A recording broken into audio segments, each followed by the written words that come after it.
আসসালামু আলাইকুম। কোয়ান্টাম স্বপ্নের platform HEC super special final revision ক্লাসে আজকে আমরা পদার্থবিজ্ঞান প্রথম পত্র ভেক্টর অধ্যায়ের স্পেশাল ২ নাম্বার রিভিশন ক্লাসে আছি। আর আমাদের আজকে এই স্পেশাল ২ নাম্বার রিভিশন ক্লাসে নতুন টপিক নিয়ে আলোচনা করব, সেটা হচ্ছে ভেক্টর বিভাজন। আমরা এর আগের টপিকে পড়েছিলাম সামান্তরিক সূত্র, এবং সামান্তরিক সূত্রের আমরা বেশি না খুবই কয়েকটা ম্যাথ সলভ করেছিলাম।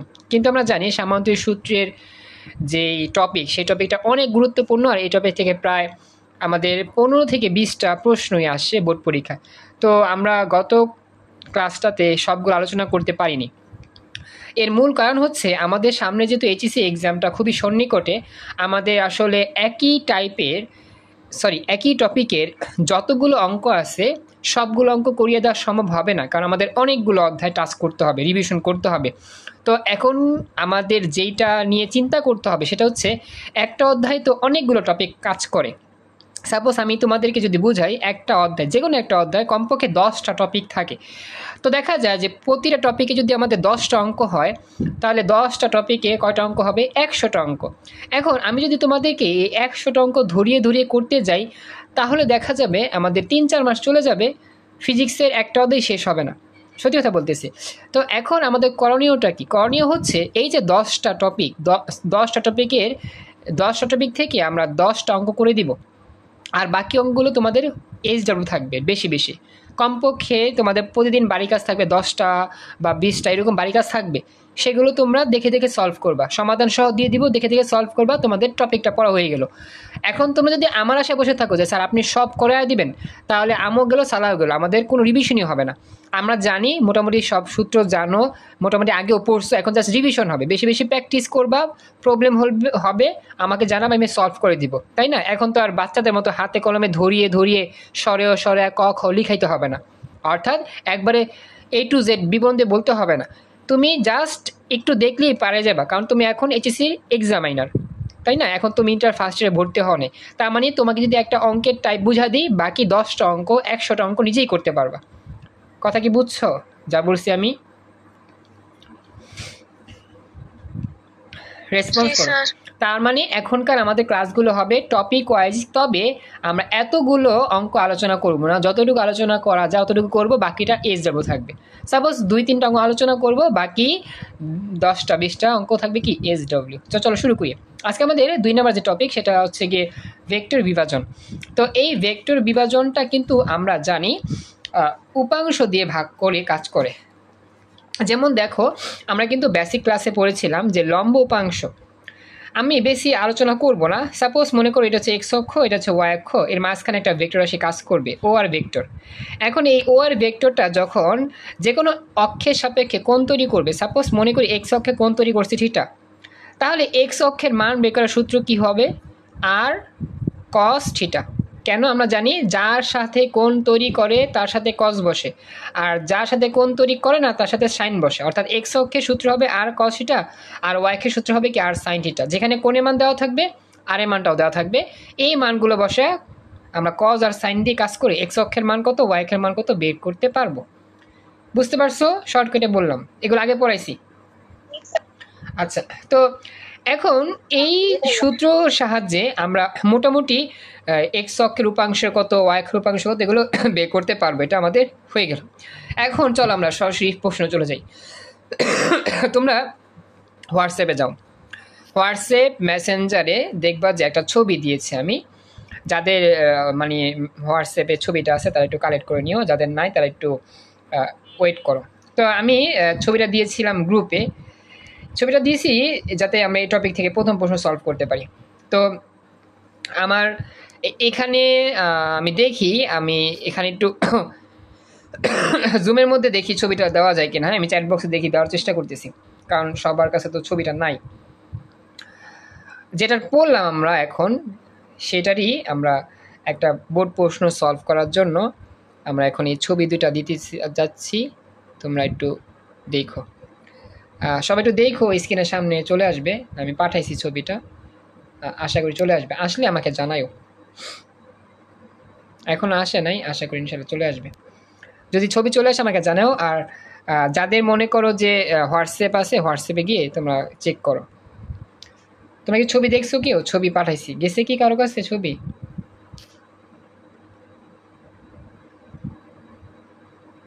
এখানে এনে পাইছো কি না আমাকে জানাও তো একটু। এখানে দিছিলাম ছবিটা, আর না পেলে হোয়াটসঅ্যাপে চলে যাও, হোয়াটসঅ্যাপ থেকে ছবি কালেক্ট করো।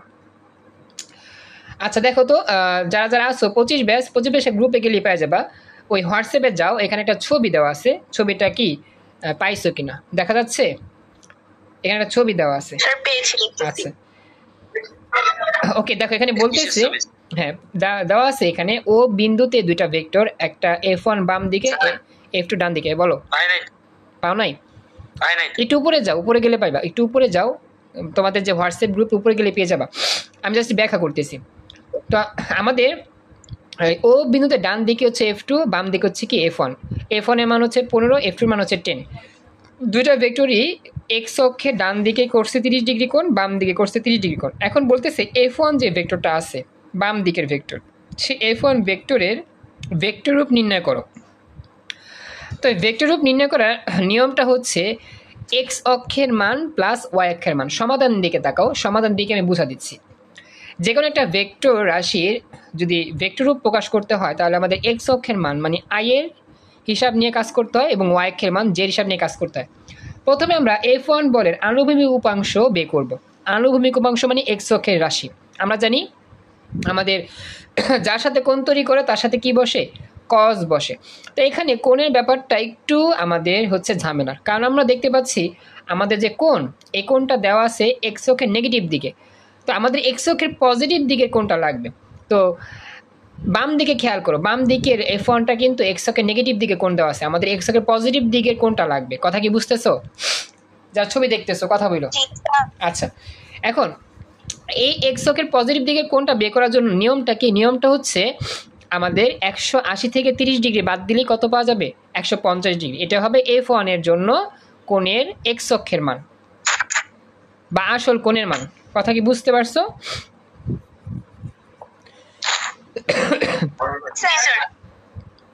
আসলে এই যে দেখো আমরা যে কোণটা নিয়ে কাজ করি না, এই কোণটা এক্স এর পজিটিভ দিকে হয়। নেগেটিভ দিকে কোণ দেওয়া থাকলে 180 থেকে বিয়োগ করে পজিটিভটা বানাবা। তারপরে কজ নিয়ে কাজ করলে এক্স অক্ষের আনুভূমিক উপাংশ পাবা, আর সাইন নিয়ে কাজ করলে কি পাবা? উলম্ব উপাংশ পাইবা। আচ্ছা এরপরে দেখো তো আমাদের এখানে কোণের মানটা কত হলো? 150। এখন লিখবা F1 cos থিটা এক্স অক্ষের উপাংশ বা আনুভূমিক উপাংশ। তো আমাদের F1 এর মান 15, cos 150 ডিগ্রি মান মাইনাস √3/2। তাহলে এখানে কত আসলো? মাইনাস 15 √3/2। এটা হচ্ছে আনুভূমিক উপাংশ। সবাইকে বুঝতে পারছো আনুভূমিক উপাংশটা কি? এবার উলম্ব উপাংশ, উলম্ব উপাংশে কি হয়? সাইন হয়। তাহলে F1 সাইন থিটা, F1 এর মান 15, সাইন 150। তো সাইন 150 এর মান হচ্ছে হাফ, তো 15 ইন্টু হাফ বা 15/2 শেষ। তো এই হচ্ছে আমাদের উলম্ব উপাংশ। তো এক্স অক্ষের উপাংশ আনুভূমিক উপাংশ আর ওয়াই অক্ষের উপাংশ উলম্ব উপাংশ। এক্স অক্ষে কাজ করে আই ক্যাপ আর ওয়াই কে কাজ করে জে ক্যাপ। তাহলে আমাদের ভেক্টর রূপটা হবে কি? আমার প্রথম অংশটার সাথে আই গুণ করি, মাইনাস 15 √3/2 ইন্টু আই, এবং পরের অংশের সাথে জে গুণ করি 15/2 ইন্টু জে।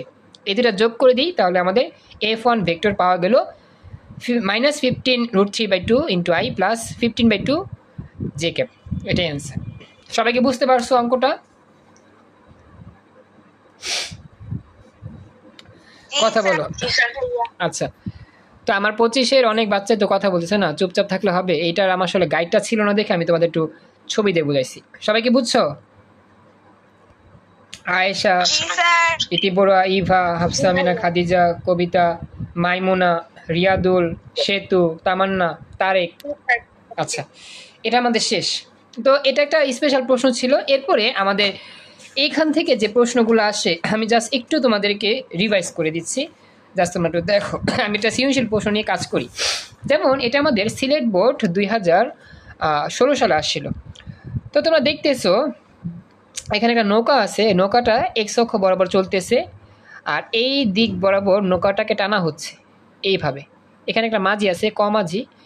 নৌকা যে টানতেছে রশি দিয়ে, বেগের মান লেখা আছে কত বল? 20 নিউটন বল, এটা লেখা আছে। এখন আমাদের কোণের যে মানটা আছে, যে এক্স অক্ষের যে এই দিকের সাথে যে কোণটা, সেটা হচ্ছে 45 ডিগ্রি দেওয়া আছে। কথা কি বুঝছো? রেসপন্স করো। আচ্ছা এখন এখন আমাদের বলতেছে যে এই যে টানতেছি এফ বলের আনুভূমিক উপাংশ নির্ণয় করতে হবে। এই এফ বলের আনুভূমিক উপাংশ বের করো। তার মানে ওই যে ভেক্টর বিভাজনের টপিক থেকে প্রশ্নটা হয়েছে, হ্যাঁ, আনুভূমিক উপাংশ। তো কেমনে বের করা যাবে বলো তো? একটা রাশির ভেক্টর রাশির আনুভূমিক উপাংশ বের করবো। কোন তৈরি করছে, কার সাথে? এক্স এর সাথে না ওয়াই সাথে? এখানে বলছে আনুভূমিকের সাথে, মানে এক্স এর সাথে। এক্স এর সাথে কোন তৈরি করছে? হ্যাঁ, তাহলে এক্স এর সাথে কোন তৈরি করলে এক্স অক্ষে কি বসবে? সাইন না কস? এক্স এ কোন তৈরি করছে? এক্স অক্ষে কোন? এক্সিলেন্ট, কস। হ্যাঁ, কস হবে, ভেরি গুড। তার মানে আমরা এই চিত্রটাকে সুন্দর করে যদি ফুটিয়ে তুলি তাহলে কিন্তু আমাদের এরকম হবে দেখতে। দেখো তোমরা, এক্স অক্ষ আঁকলাম, ওয়াই অক্ষ আঁকলাম, মাঝখান না এফ, এফ এর মান হচ্ছে 20। এক্স অক্ষে কোণ তৈরি করছে 45 ডিগ্রি। এক্স অক্ষ মানে হচ্ছে আনুভূমিক উপাংশ 45 ডিগ্রি। এখন আমাদের বলছে আনুভূমিক উপাংশের মান বের করতে। কথা কি বুঝছো সবাই? চিত্রটা বুঝতে পারছো? এটা দেখো তো। আচ্ছা, এখন তাহলে দেখো আমরা যদি সূত্র লিখি, সূত্র কি হবে? সূত্র হচ্ছে এফ কস কত ডিগ্রি? 45 ডিগ্রি। কারণ আমরা জানি আনুভূমিক উপাংশের জন্য সূত্র তো কি হয়? কস ফাংশন হয়। এফ এর মান তো দেওয়াই আছে আমাদের। তো লিখবো, আমরা জানি আনুভূমিক উপাংশ এফ কস 45 ডিগ্রি। এফ এর মান কত? 20 লিখে দাও। কস 45 ডিগ্রি মান হচ্ছে 1/√2। ক্যালকুলেশন করলে মানটা পাবা 14.14 নিউটন। এটাই আনসার। দেখছো কত সহজ? অঙ্কটা শেষ হয়ে গেল, 2-3 লাইন অঙ্ক শেষ। জাস্ট বুঝতে হবে, ভেক্টর বিভাজনটা বুঝে কাজ করলেই হয়ে যাবে। ক্লাসে সবাইকে বলতেছি, অঙ্কটা বুঝতে পারছো বাকিরা? জি স্যার, বুঝতে পারছি। জি স্যার। আচ্ছা, 25 ব্যাচ একটু তোমরা বেশি রেসপন্স করবে, কারণ তোমাদের ক্লাসটাই হচ্ছে মেন। এই মেন ক্লাসটা তোমাদেরই মেন। এখন এই টপিকটা আমাদের শেষ। কবিতা কথা বলো, কবিতা বুঝছো কিনা? কবিতা, মুশফিক, আয়েশা, খাদিজা, সেতু, তারেক, তোমাদের গলার সাউন্ডই নাই, ক্লান্ত হয়ে গেছো আজকে?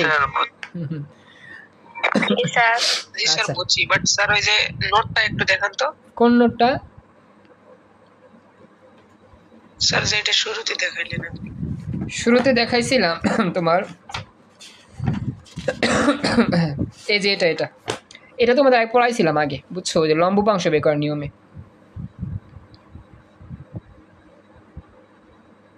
এটা জি স্যার। ওকে, বুঝছো এবার? হয়েছে? ওকে।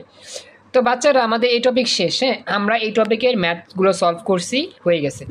এবার বইয়ের পরবর্তী যে টপিক সেখানে যাব। নন রোলার ঠেলার চেয়ে টানা সহজ, এটা কিন্তু খননে আসে, ব্যাখ্যামূলক। এটা তোমরা কি জানো? নন রোলার, এই ব্যাখ্যা যা আছে হুবহু তাই দিতে হবে। এটা আমি আলোচনা করব না, কারণ এটা সৃজনশীল অংশ না, খতে অংশ আসে। আমি খ ক্লাস আলোচনা করে দিব। তোমরা কি জানো এটা? নন রোলার দিয়ে ঠেলা টানা এটা আসে খননে, চিত্র আঁকতে হয়। আচ্ছা, এটা আসে, চিত্র আঁকতে হয়, তো এটা খেয়াল রেখে কাজ করবা।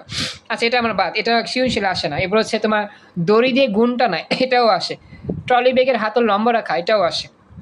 এখন সৃজনশীলের জন্য পরবর্তী টপিকের নাম হচ্ছে এই যে ভেক্টরের ত্রিমাত্রিক উপাংশ বা ভেক্টর বীজগণিত, I cap, J cap, K cap. তো এখানে আমাদের কোন জায়গা থেকে সৃজনশীল মূলত আসে আমরা সেটা দেখব। যেমন আমরা জানি দ্বিমাত্রিক স্থানাঙ্ক ব্যবস্থা আই ক্যাপ, জে ক্যাপ, ত্রিমাত্রিক স্থানাঙ্ক ব্যবস্থা I cap, J cap, K cap, এগুলো থেকে আসে। তো আমি এখান থেকে আমি তোমাদের থেকে একটু বের করতেছি। এখানে আমাদের যে একক ভেক্টর আছে না, একক ভেক্টরটা কাজে লাগে। এই যে সমান্তরাল একক ভেক্টর, এটা আসে যে একটা ভেক্টরের সমান্তরাল একক ভেক্টর বের করতে। তো এটা সহজ, বেশি কঠিন না। তারপরে ভেক্টর গুণ আসে। তো যাই হোক, এটা মোটামুটি আমাদের পারা যাবে। এই টপিক থেকে তেমন কোনো প্রশ্ন আমাদের আসে না, এটা আমরা একটু বাদ দিলাম। হ্যাঁ, এই টপিকটা বাদ দিলাম। আমরা ভেক্টর গুণে চলে যাই। পরবর্তী টপিক ভেক্টর গুণ। ভেক্টর গুণ দুই রকম হয়, একটা হচ্ছে ভেক্টর দিয়ে ভেক্টর গুণ, আর একটা কি ভেক্টর দিয়ে স্কেলার গুণ। তো এর মধ্যে ভেক্টর দিয়ে ভেক্টর গুণটাই আসে, যার নাম একটা ডট গুণ, একটা ক্রস গুণ। এগুলো আমরা এখন আলোচনা করব। কথা কি বুঝতেছো? ওই যে সমান্তরাল একক ভেক্টরটা তেমন আসে, এটা আমরা আলোচনা করলাম না। আমাদের যেটা বেশি আসে সেটাই আলোচনা করতেছি। টপিক অনুযায়ী আলোচনা করি, বাসায় কাজ দিব হিউজ বেশি বেশি করে ফেলবা, জাস্ট ধুমধাম করে ফেলবা, না বুঝে বলবা, অধ্যায় শেষ। এমসিকিউ সিকিউ ক খ সবই আলোচনা করবো আমাদের এখন সামনের দিনগুলোতে। এতটুকু বুঝছো? কি বললাম? কথা বলো। ক্লাসগুলো একটু দ্রুত হবে, ফাস্ট হবে, কারণ রিভিশন ক্লাস, এগুলো এত ব্যাখ্যা দিয়ে বোঝানোর ভিতর না। আচ্ছা, জি স্যার।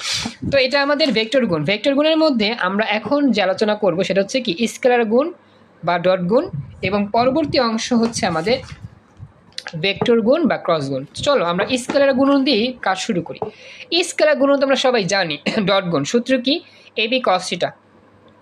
হ্যাঁ, i dot i, j dot j, k dot k, এগুলো আমরা সবাই জানি। তো চলো এগুলো আমরা বকবক না করে আমরা এখন ক্লাসে আসি। প্রথমত আমরা দেখি আমাদের বোর্ড পরীক্ষায় ডট গুণ থেকে কীরকম প্রশ্ন আসছে।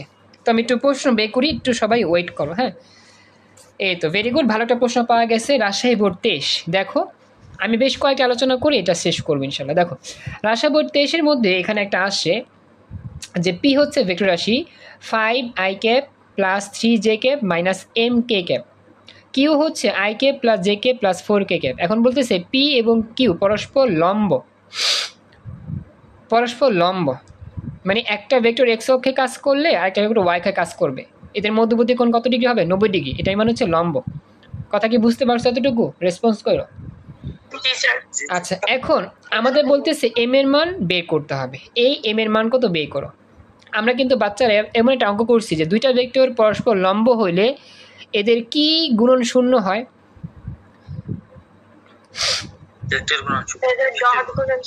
ভেরি গুড, এদের ডট গুণন শূন্য হয়। তাহলে আমরা সেই শর্তে এম এর মান বের করবো। আমরা কিন্তু এরকম অঙ্ক প্রচুর করছি। তাহলে আমরা কি করব, যে লিখবো পি ভেক্টর এর মান কিউ ভেক্টরের মান লিখে তারপর লিখবো আমরা জানি যে পি ও কিউ ভেক্টর পরস্পর যেহেতু লম্ব, সুতরাং এদের ডট গুণ শূন্য হবে। ডট গুণ মানে হচ্ছে P vector dot Q vector এই মানটা শূন্য।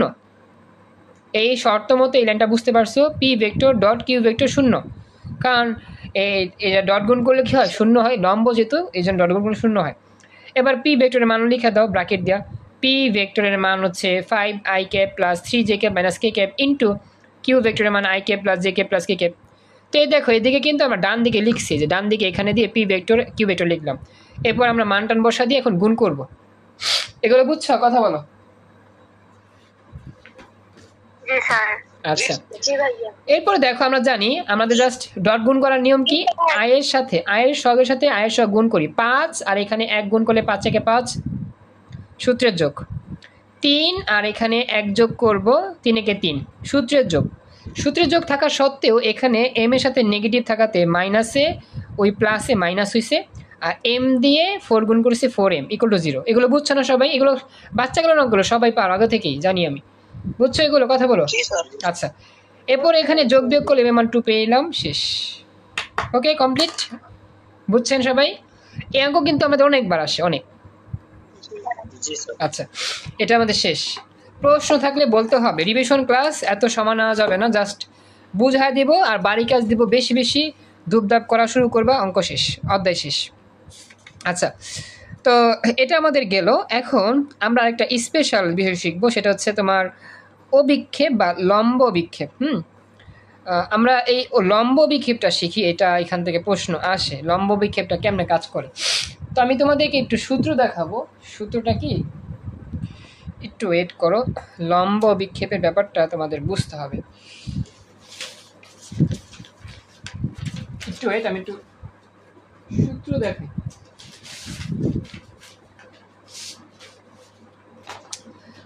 যদি আমাদের লম্ব অভিক্ষেপ বলে, লম্ব অভিক্ষেপ, এই যে লম্ব অভিক্ষেপ, এটা আসে পরীক্ষা। হ্যাঁ, তো আমি দেখাচ্ছি, এজন্য একবার দেখালেই হবে। লম্ব অভিক্ষেপ এটা কি জানো? সাপোজ আমি প্রশ্ন নিলাম, প্রশ্ন হচ্ছে এ ভেক্টর বরাবর বি এর লম্ব বিক্ষেপ। কথা বুঝো? যার লম্ব বিক্ষেপ বলবে সূত্র হবে তার কস থিটা। কথা বুঝছো কি বললাম? যার যার লম্ব বিক্ষেপ বলবে তার কস থিটা, তার মানে বি কস থিটা। বুঝছো সূত্র কি? B cos theta. কথা বলো, রেসপন্স করো। জি স্যার। আচ্ছা, আর উপরে উপরে হবে সবসময় দুটা ভেক্টরের ডট গুণ, অর্থাৎ A vector dot B vector, সবসময় মনে রাখবো, উপরে হবে ডট গুণ, যার লম্ব বিক্ষেপ তার কস থিটা, মুখস্থ করো, যার লম্ব বিক্ষেপ তার কস থিটা, আর উপরে হবে ভেক্টর দুইটা ডট গুণ। আর নিচে কি হবে? নিচে হবে আমাদের এখানে বি কস থিটা না, এর অপোজিট ভেক্টর কোনটা? এ। এই এ ভেক্টরের মান বসবে নিচে, মডুলাস এ ভেক্টর। শেষ। বুঝছো সূত্র কি? যার লম্ব বিক্ষেপ তার কস থিটা, আর যার অভিক্ষেপ বের করবা না তার মান বসবে নিচে, আর উপর হবে দুইটা ভেক্টরের ডট গুণ। শেষ। সূত্রটা বুঝতে পারছো ভালো করে? জি স্যার। আচ্ছা, এখন যদি বলতো যে বাচ্চারা বি বরাবর এ এর লম্ব বিক্ষেপ, বলো তো সূত্র কি হইতো? A cos theta equal Very to A dot B excellent, divided by B modulus. Very good. A cos theta A dot B divide by B vector, B এর modulus. Very good. এখন এ ডট বি কেমনে পাওয়া যায় এটাকে শিখছি। এখন B ভেক্টরের modulus কেমনে বের করব?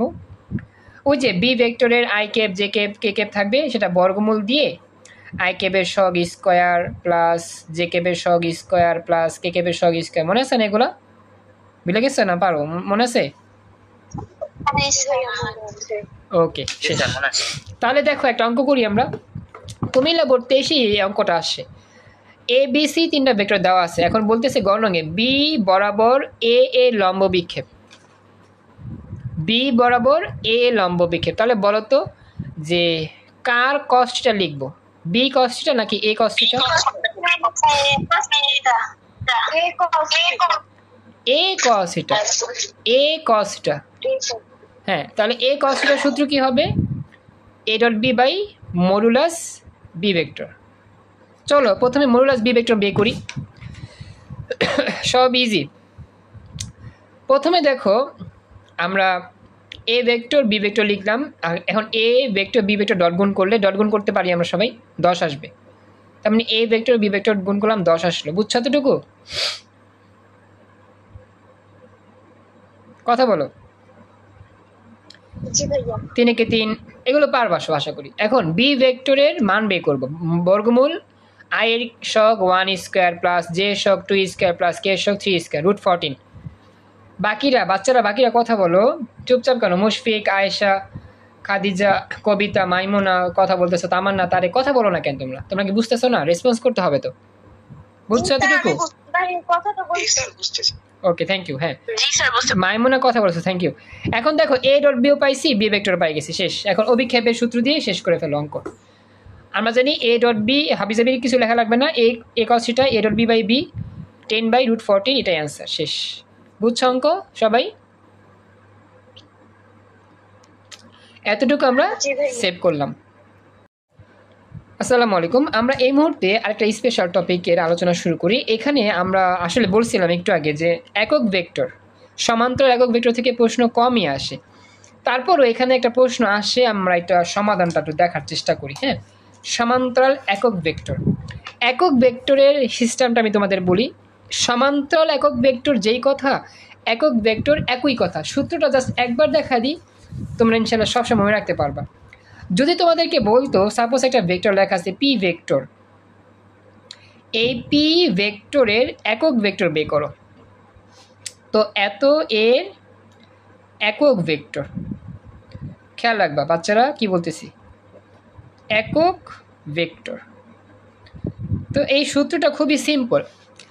সাপোজ ছোট্ট অক্ষর পি দিবা, এর উপর একটা ক্যাপ, পি ক্যাপ, সেটা হচ্ছে ভেক্টর বাই ভেক্টর রাশির মান। সূত্র একটাই, ভেক্টর বাই ভেক্টরের মান। শেষ। এখন এটা কেমনে কাজ করে? পি ভেক্টরটা লিখবা উপরে, নিচে হচ্ছে পি ভেক্টরের মান প্রকাশ করার জন্য মডিউলাস। শেষ। এটাই হচ্ছে একক ভেক্টরের সূত্র। প্রথমে লিখবা ভেক্টর রাশি, তারপর লিখবা সেই ভেক্টর রাশির মান। শেষ। এটি হচ্ছে একক ভেক্টর বা সমান্তরাল একক ভেক্টর বের করার সূত্র। কথা কি বুঝতে পারছো? জি স্যার। আচ্ছা, জি ভাই। 25 ব্যাচ রেসপন্সটা ভালো করে করতে হবে, কারণ তোমাদের ব্যাচের ক্লাস এটা হইল। এখন যদি আমার পি এর পরিবর্তে যদি বলে পি কিউ এর সমান্তরাল একক ভেক্টর, তাহলে সূত্র কি হবে বলো তো? পি কিউ ভেক্টরের সমান্তরাল একক ভেক্টর সূত্র কি হবে? পি কিউ ভেক্টর বা পি কিউ ভেক্টরের মান। এক্সিলেন্ট, এই তো পি কিউ ভেক্টর রাশিটা নিচে হবে মডিউলাস পি কিউ ভেক্টর রাশির মান। বুঝছো না সবাই? সিম্পল ক্যালকুলেশন, বুঝছো? জি স্যার। আচ্ছা, এখন জি স্যার। এই পি কিউ ভেক্টরটা বের করতে হবে। হ্যাঁ, পি কিউ ভেক্টরটা দেওয়া নাই, সরাসরি দেওয়া আছে পি বিন্দু কিউ বিন্দু। তো পি বিন্দু থেকে পি ভেক্টর বের করা যায়, কিউ বিন্দু থেকে কিউ ভেক্টর বের করা যায় কেমনে? প্রথমটা আই এর সহগ, পরেরটা জে এর সহগ, পরেরটা কে এর সহগ। এখানেও আই এর সহগ, জে এর সহগ, কে এর সহগ, এটা বের করা যায়। তো তুমি প্রথমে লিখবা যে ওপি ভেক্টর, ওপি ভেক্টর হচ্ছে 2i cap minus j cap plus 3k cap. এরপরে লিখবা O Q vector minus 2i cap plus 2j cap plus k cap. কথা কি বুঝছো? এটা হচ্ছে নিয়ম। তিনটা বিন্দু দেওয়া থাকলে I cap J cap K cap দিয়ে করা যায়।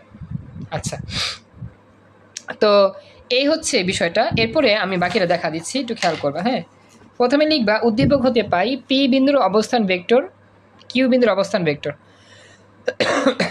দেখো যা বলছে তা মিলছে, বুঝছো? কথা বলো, কথা বলো, বুঝতে পারছো? জি স্যার। আচ্ছা, জি স্যার। এখন আমাদের এখানে পি কিউ বলছে না, পি কিউ। তো আসলে নিয়মটা হচ্ছে পরেরটা বিয়োগ আগেরটা। পি কিউ বলছে, পি কিউ ভেক্টরটা তৈরি করতে হবে আগে।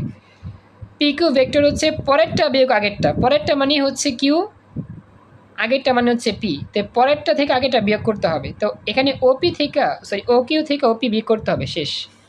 এটা সূত্র আর কি। যেই ভেক্টর বের করবা পরেরটা থেকে আগেরটা বিয়োগ করতে হয়। কিউ থেকে পি ভেক্টর বিয়োগ করবা, তাহলে পি কিউ হয়ে যাবে। তাহলে হবে ও কিউ মাইনাস ওপি। কেন ওপি আর ও কিউ? কারণ মূল বিন্দু সাপেক্ষের জন্য। সিস্টেম বুঝছো? রেসপন্স করতে হবে। ওকে, এবার দেখো P Q vector O Q minus ওপি। ও কিউ ভেক্টরের মান লিখে দাও বরাবর, মাইনাস ওপি ভেক্টরটা ব্র্যাকেট দিয়ে লেখো। এরপরে মাইনাস দিয়ে ভিতরে সব গুণ করে যোগ বিয়োগ করলে উত্তর হবে P Q vector minus 4i cap plus 3j cap minus 2k cap. দেখো তো বুঝছো কিনা?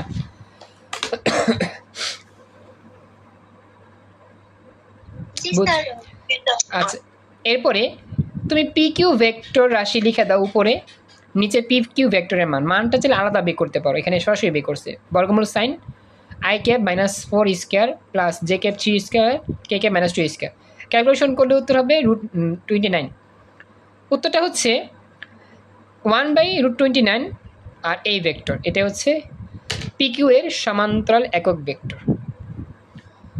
সবাই কি বুঝতে পারছো পুরো অঙ্কটা কেমনে করলাম আমরা? এরকম অঙ্ক অনেক আছে। ওকে, তো এই টাইপের যত অঙ্ক আছে আমি দিয়ে দিব, জাস্ট দুপদাপ করবা, অধ্যায় শেষ। এখনকার ক্লাসগুলো আমাদের এরকমভাবে স্পেশালি করতে হবে, তাহলে আমাদের খুব দ্রুত অধ্যায়গুলো শেষ হবে এবং খুব সুন্দরভাবে আমরা প্র্যাকটিস করতে পারবো ইনশাআল্লাহ। আচ্ছা, এটা আমাদের কমপ্লিট।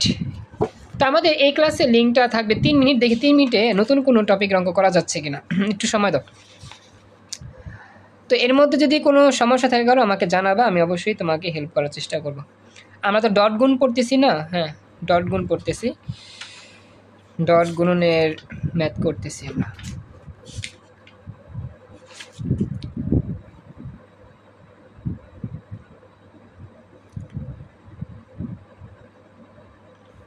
আচ্ছা দেখো তো এই অঙ্কটা তোমরা একটু গেস করো তো, মুখে মুখে বলতে পারবা। এখানে দেখো আমাদের ঢাকা বোর্ড 22-এ আসছে 3টা বিন্দু ও পি কিউ। এখন তোমাকে আমি প্রশ্ন করলাম পি বিন্দু থেকে পি ভেক্টর তৈরি করো তো, কে বলতে পারবা?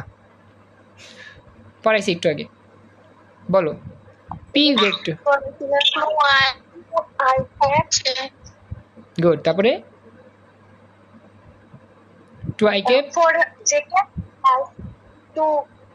Very good, 2i cap plus 4j cap plus 2k cap. Q ভেক্টরটা বলো তো কেমন হবে?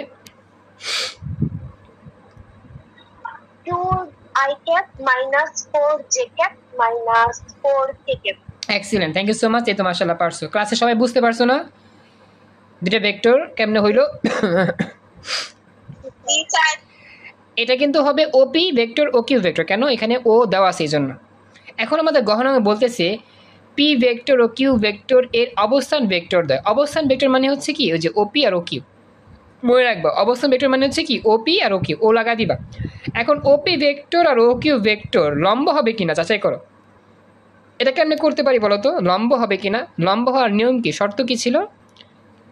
দুইটা ভেক্টরের ডট গুণ দুটো ভেক্টর শূন্য হবে। শূন্য হয়। যদি শূন্য হয় তাহলে কি হবে? লম্ব হবে। শূন্য না হলে লম্ব হবে না। লম্ব হবে। আচ্ছা, এখন দেখো আমরা লিখতেছি পি বিন্দু ও বিন্দু কিউ বিন্দু। এখন ওপি ভেক্টর বের করলাম, ও কিউ ভেক্টর বের করলাম। এখন আমরা ডট গুণ করে প্রমাণ করব যে লম্ব হবে কি না। চিত্র রাখতে হবে না। এখন লিখবা OP vector dot O Q vector. এখন ডট গুণ করো তো লিঙ্ক চলে যাবে বাচ্চারা, ক্লাস শেষ হলে আরেকটা লিঙ্ক দিব, পরবর্তীতে ওই লিঙ্কে ক্লাস শেষ হবে। এই লিঙ্কটায় একটু পরে লিঙ্ক চলে যাবে। এখন ডট গুণ করো তো, ডট গুণ করলে দেখো তো কত হয়। সবাই একটু করো, মুখোমুখি করলেই হয়ে যাবে।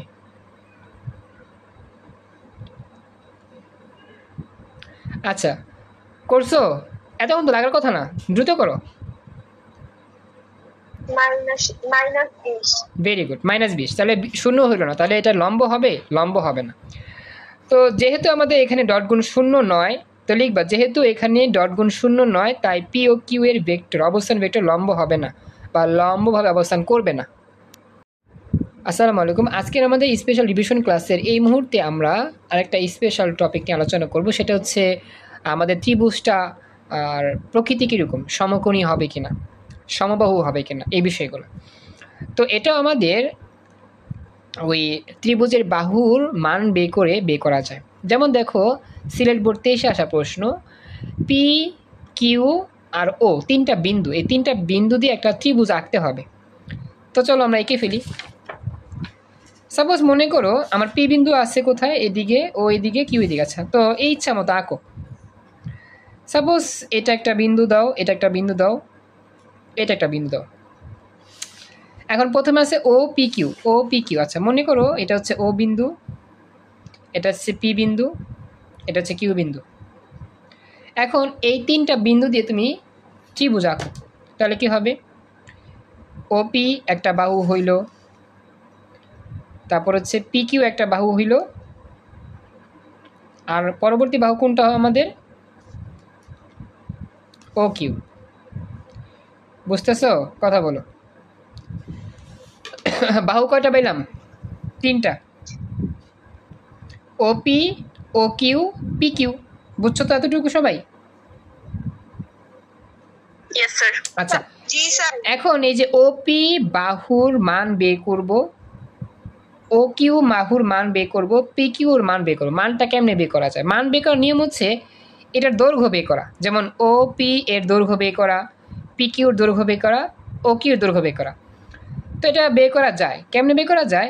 আমরা তো জানি, যেমন পি কিউ, যে ও পি ভেক্টর বের করতে পারি, ও কিউ ভেক্টর বের করতে পারি, পি কিউ ভেক্টর বের করতে পারি, বিন্দু তো দেওয়া আছে। তারপরে সেটার ওই যে বর্গমূল আয়ের সঙ্গ স্কোয়ার, জে এর সঙ্গ স্কোয়ার, কে এর সঙ্গ স্কোয়ার বের করলেই হয়ে যাবে। থ্যাংক ইউ মুশফিক, জয়েন করছো। তো এখন আমি এই বিষয়টা তোমাদের বুঝাই।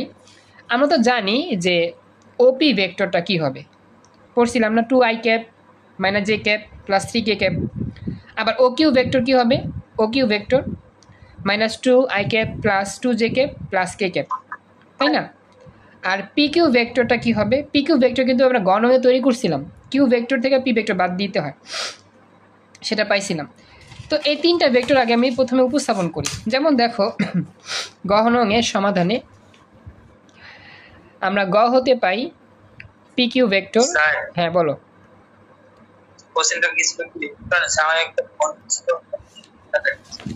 আচ্ছা প্রশ্ন হচ্ছে তোমার এই যে আমাদের এই যে পি কিউ ভেক্টর যে আছে, P Q vector sorry O P Q একটা সমকোণী ত্রিভুজ হবে কিনা, এটা প্রশ্ন। ত্রিভুজ আঁকতে হবে, সেই ত্রিভুজটা সমকোণী কিনা প্রমাণ করতে হবে, এটাই প্রশ্ন।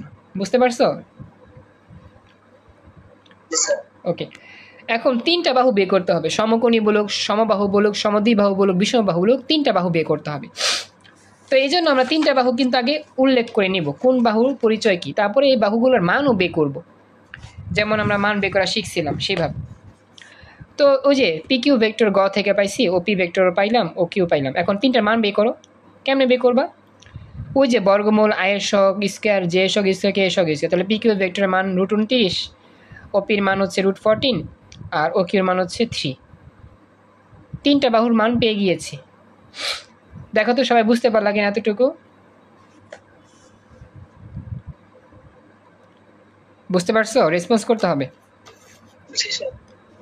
জি ভাইয়া। এখন এই তিনটা বাহু দিয়া জি স্যার। এই তিনটা বাহু দিয়ে সমকোণী ত্রিভুজ প্রমাণ করার উদ্দেশ্য কি বা কীভাবে প্রমাণ করব?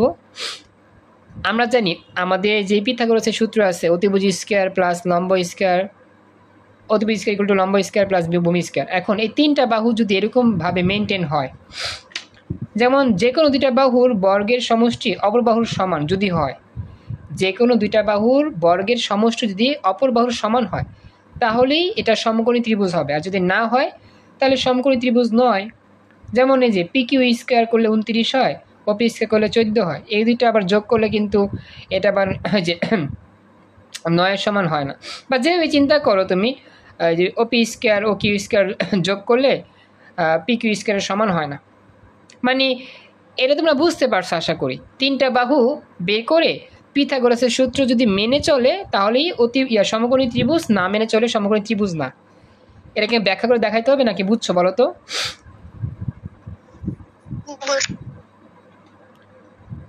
বুঝছি স্যার। আচ্ছা, মুশফিক ওকে, রিয়াজুল ওকে। তার মানে এটা আমরা জাস্ট পিথাগোরাস অ্যাপ্লাই করলে হয়ে যাচ্ছে, এটা হয়ে গেল শেষ। তো ঠিক এইরকমই একটা প্রশ্ন আমি তোমাদের দেখাই, দেখি তোমরা এটা মুখে মুখে উত্তর করতে পারো কিনা। একটু ওয়েট, আমি একটু বের করতেছি।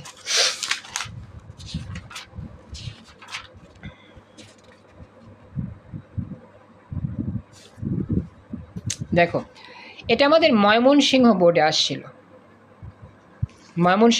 আসছিল, জাস্ট আমাদের গহনঙে বলছে। ময়মনসিংহ বোর্ডের গহনঙে বলতেছে উদ্দীপকে ত্রিভুজ পি কিউ আর সমকোণী ত্রিভুজ গঠন করে কি না ব্যাখ্যা করো। পি কিউ আর, এই যে পি কিউ আর। এখন তিনটা ভেক্টর আসি, তোমরা বলো তো ওপি ভেক্টর বলো তো কি হবে? ওপি ভেক্টর একটা বলো তো। I cap plus 2 J cap plus 8. Very good. O Q? 2 I cap plus J cap plus 8. Very good. আর O R? I cap plus J cap plus 2 8. Very good, thank you so much. এখন দেখো আমাদের ভেক্টরগুলো হচ্ছে, ত্রিভুজ হচ্ছে P Q R, তাহলে তিনটা বাহু P R Q R P Q, বুঝো? পি আর একটা বাহু, কিউ আর একটা বাহু, আর পি কিউ একটা বাহু। এই তিনটা বাহুর মান বের করতে হবে। এখন এই তিনটা বাহুর মান বের করার নিয়ম আছে, বুঝছো? এখানে কিন্তু ও নাই, এই ত্রিভুজের মধ্যে ও কিন্তু নাই, ওটা হচ্ছে ত্রিভুজের বাহিরে। তাহলে আমরা এটা যদি বাদ দিই তাহলে আমার পি আর ভেক্টর কেমনে বের করা যায়? আর ভেক্টর থেকে পি ভেক্টর বাদ দিলে, মনে আছে তোমাদের পড়াইছিলাম। সাপোজ এই যে পি আর, এটা বের করতে চাচ্ছ তুমি, তাহলে পরেরটা থেকে আগেরটা বিয়োগ দিতে হবে। তার মানে আর ভেক্টর থেকে বিয়োগ করতে হবে তোমার পি ভেক্টর। তাহলে হ্যাঁ, ও আর থেকে বিয়োগ করতে হবে ও পি ভেক্টর। বুঝছো তো? বুঝছো সবাই? আচ্ছা, তারপর হচ্ছে Q R.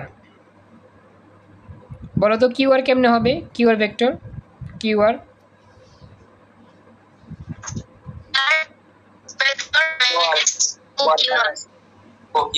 Very good. O R vector equal to O Q vector, শেষ। পি কিউ কেমনে হবে?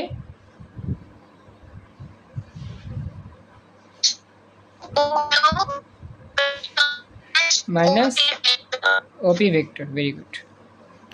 তার মানে আমরা এভাবে করতে পারবো। এখন আমরা এগুলো সলভ করি। দেখো এটা খুব ইজি, আমি জাস্ট দেখা দিই বাকিটা তোমাদের বাড়ির কাজ থাকবে। এই যে পিকিউ ভেক্টর হচ্ছে আই ক্যাপ মানে জে ক্যাপ, ও আর ভেক্টর কিউ আর হচ্ছে তোমার এরকম মানটা বের করে গেছে প্রায়। দেখো আশা করি বুঝতে পারছো।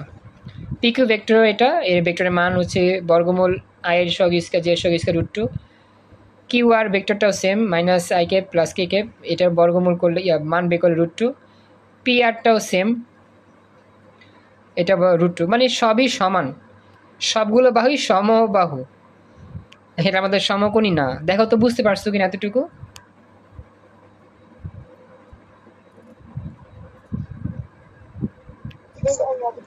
আচ্ছা, তো এখন আমার সবগুলো বাহুই সমান, বুঝছো? উদ্দীপক হতে দেখা যায় এগুলো সবই সমান। স্যার এখানে মডুলাস থেকে স্কয়ার রুট হয়? বুঝি না, বলো তো। মডুলাস উঠানোর পরে স্কয়ার রুট হতে বলছে। আচ্ছা, মডুলাস আসলে এখানে দুই পাশে আমরা স্কয়ার করছি, বাম পাশে যে দেখো মডুলাস পি কিউ √2 না, তাহলে যে উপরে আপনি যেটা দেখেন minus I cup plus K cup, মানে হচ্ছে যে রুট আর স্কয়ার নিয়ে রুট আর স্কয়ার না, এইভাবে কাটা যায় না তো, রুট আর স্কয়ার কাটা যাবে না তো, এইটা বর্গ মানে আর এর ছিল না কোনটা? তো যেটার কথা বলছিলাম ওইটাই ছিল এখানে এখানে হ্যাঁ মানে এই মানটা কেমনে বের করছে এটা বুঝো নাই? হ্যাঁ ওটা বলেছি। আচ্ছা, এখানে তুমি দেখো আমাদের আয়ের সহগ কত? -1 না? হ্যাঁ কে এর সহগ হচ্ছে 1 না? বুঝছো তো? এখন দেখো আমাদের যে আর কিউ ভেক্টর যে আছে এটা মডুলাস বের করব। নিয়ম হচ্ছে বর্গমূল এটার আয়ের সহগ -1 স্কয়ার প্লাস জে সহগ 1 স্কয়ার। তাহলে বর্গমূল থাকবে -1 স্কয়ার মানে 1 প্লাস 1 স্কয়ার মানে 1 √2। বুঝছো?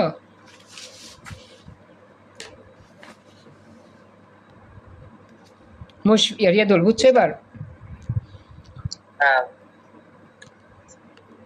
আচ্ছা, এবার দেখো তো, দেখো আমাদের এই তিনটা বাহু সমান, এটা কিন্তু সমবাহু হয়েছে, সমকোণী ত্রিভুজ না।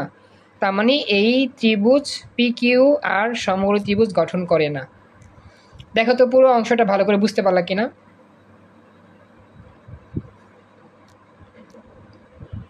ইতিবুরা, মাইমুনা, রিয়াদুল, সাইমা, তামান্না কথা বলো, বুঝতে পারছো পুরো অংশটা? ওকে, তো আজকে 11:30 বেজে গেছে, তো চাচ্ছি না আর পড়াইতে, কারণ আমাদের সেরিতে উঠতে হবে। তো আজকে এতটুকুই থাকুক, নেক্সট ক্লাস আমি এরপর থেকে যাবো ইনশাল্লাহ। ঠিক আছে? কার কোন প্রশ্ন আছে?